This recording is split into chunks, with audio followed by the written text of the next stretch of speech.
ಇನ್ನು ಬೆಂಗಳೂರಿನ Ragigudda silk board junction ವರೆಗೆ ಡಬಲ್ ಡೆಕ್ಕರ್ ಫ್ಲೈಓವರ್ ನಿರ್ಮಾಣ ಮಾಡಲಾಗಿದೆಯಲ್ವಾ.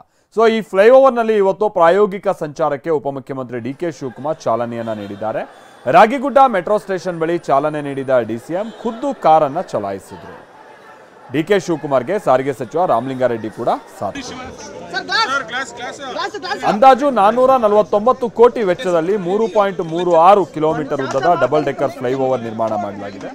ಸಂಚಾರ ದಟ್ಟಣೆ ನಿವಾರಿಸುವಲ್ಲಿ ಪ್ರಮುಖ ಪಾತ್ರ ವಹಿಸಲಿದ್ದು ಸಿಗ್ನಲ್ ಮುಕ್ತ ಕಾರಿಡಾರ್ ಆಗಿ ಪರಿವರ್ತಿಸುವಲ್ಲೂ ಮಹತ್ವದ ಪಾತ್ರ ವಹಿಸುತ್ತೆ ಅಂತಾನೆ ಇದನ್ನು ವಿಶ್ಲೇಷಿಸಲಾಗ್ತಾ ಇದೆ.